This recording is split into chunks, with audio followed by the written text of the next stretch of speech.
Stone, just across the road from the Rollright Stone Circle in Oxfordshire.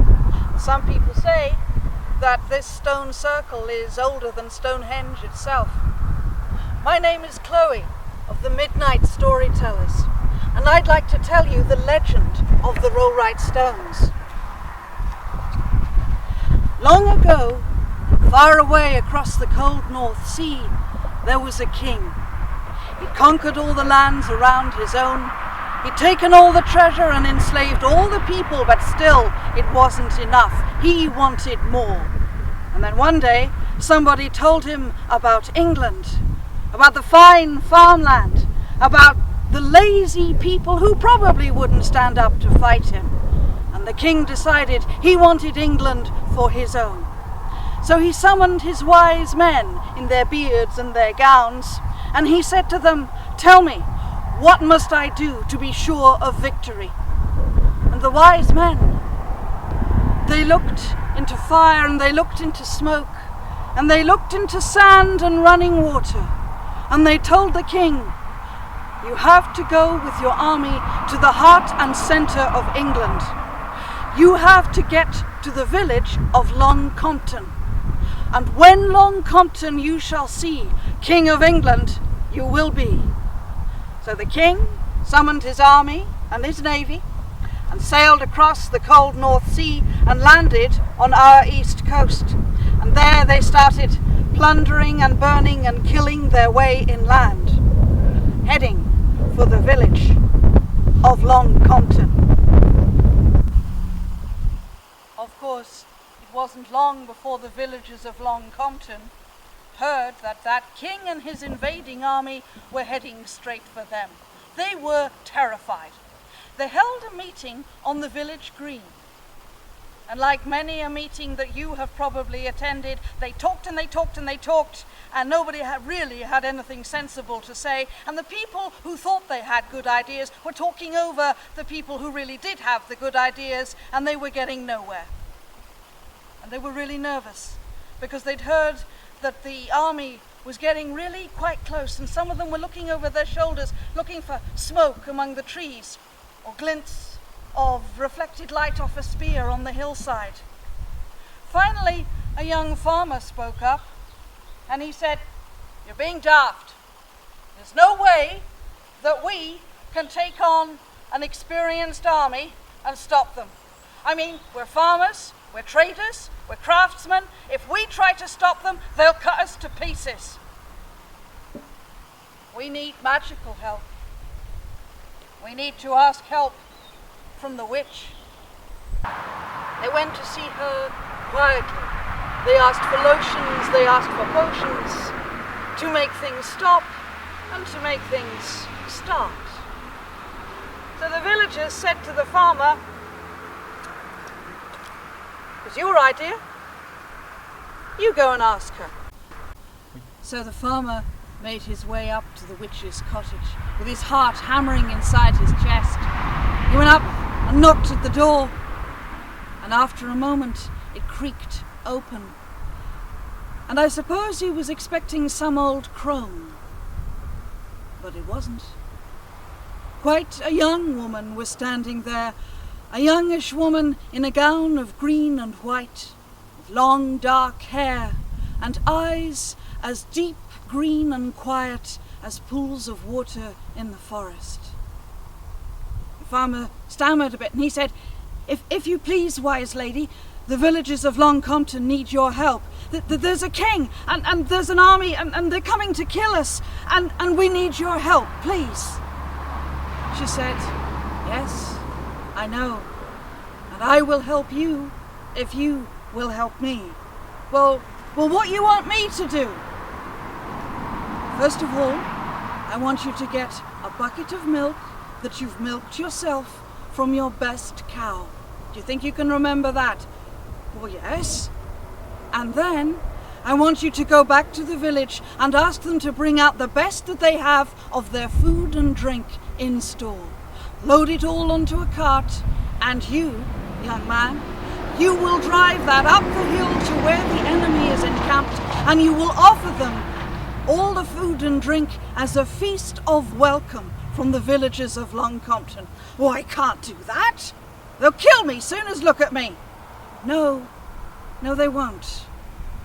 Not if you hold in your heart everything and everyone you want to protect. Keep thinking about your wife, your children, your farm, everything and everyone you love. Hold them in your mind and your heart, and the king and his soldiers won't touch you. Oh, all right then, I'll do it. So you can imagine the villagers were delighted when they had nothing more dangerous to do except give up some food and drink. They loaded up the cart, and as the sun began to set, the farmer began the long, slow drive up the hill out of Long Compton, looking for the place where the enemy had camped. Wasn't hard to find.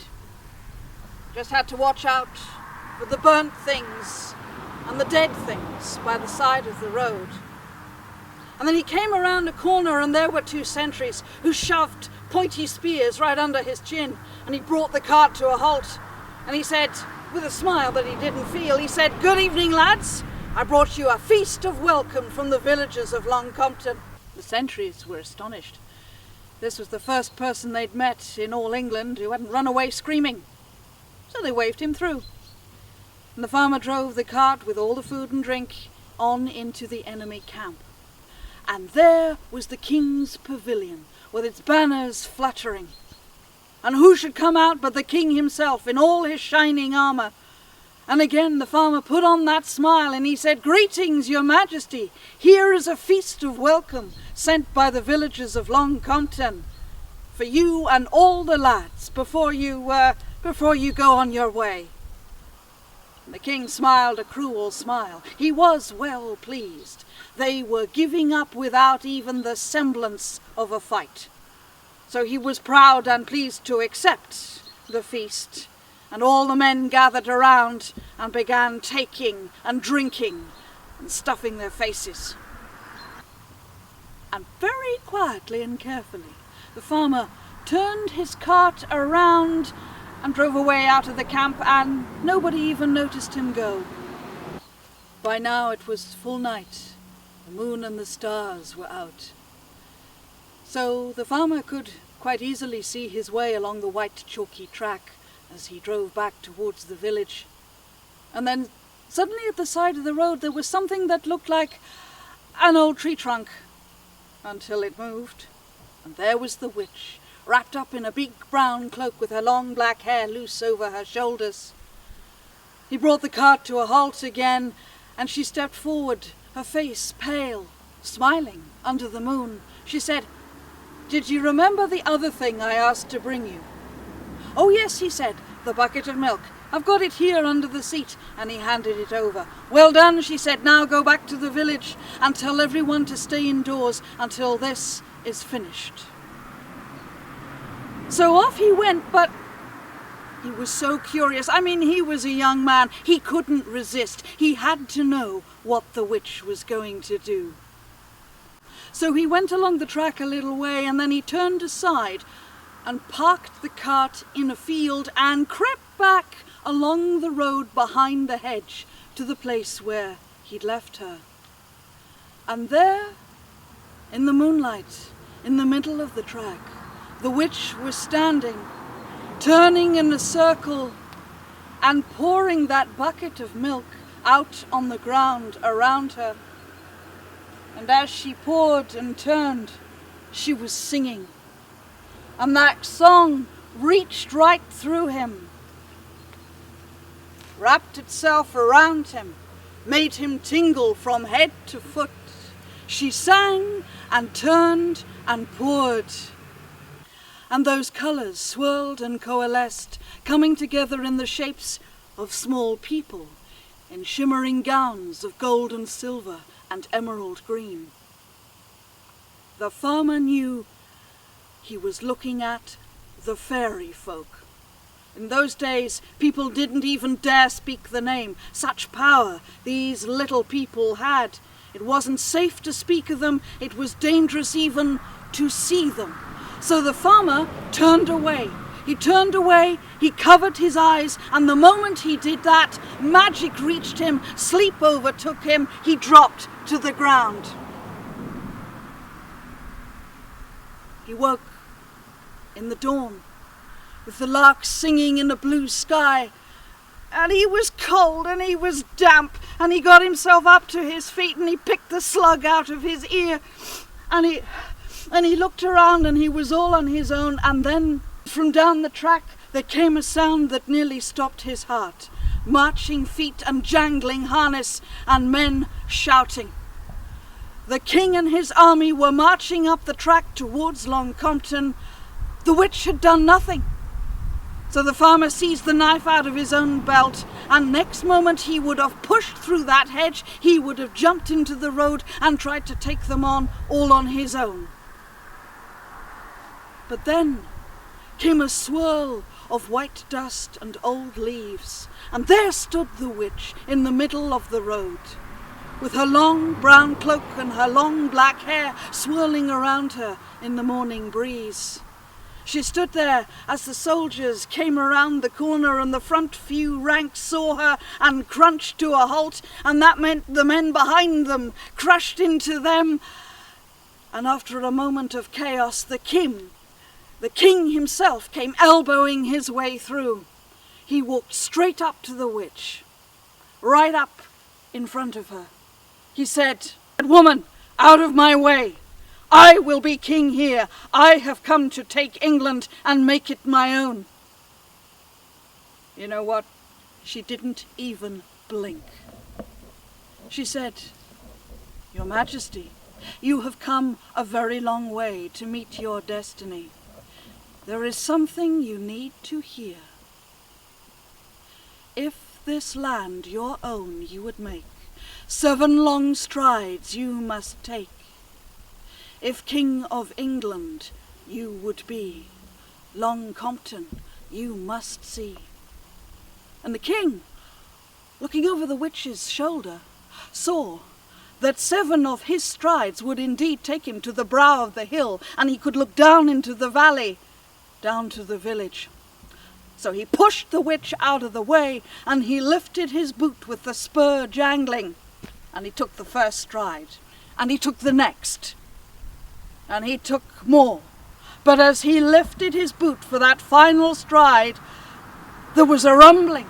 The ground shook, the king staggered, lost his balance, and right across the way in front of him, a huge mound of earth heaved itself up, blocking him, stopping him. He could not see over the top. He'd been tricked. And with a roar of rage, he seized his dagger, and he lunged for the witch. The witch easily avoided the king, and up on top of the mound she chanted down at him, mocking him. "As Long Compton you cannot see, King of England you'll never be. Rise up stick and rise up stone, King of England you shall be none. You and your men here stones shall be, but I shall remain as an elder tree." And even as the king ran at her again, magic grabbed him. Magic stopped him. His feet wouldn't move, his legs wouldn't move. His whole body was seizing up, and in 3 more heartbeats the king turned to cold, dark stone. And there he stands to this very day. Part of the king's army, rushing forward, formed a protective circle, looking to surround the king and move him away, but that was too late. The magic took them too.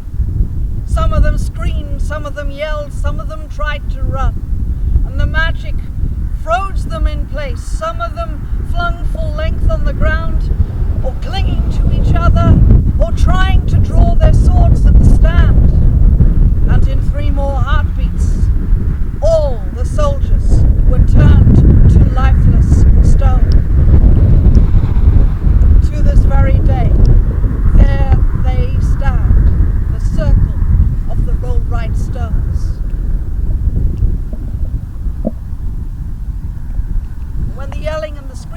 stopped.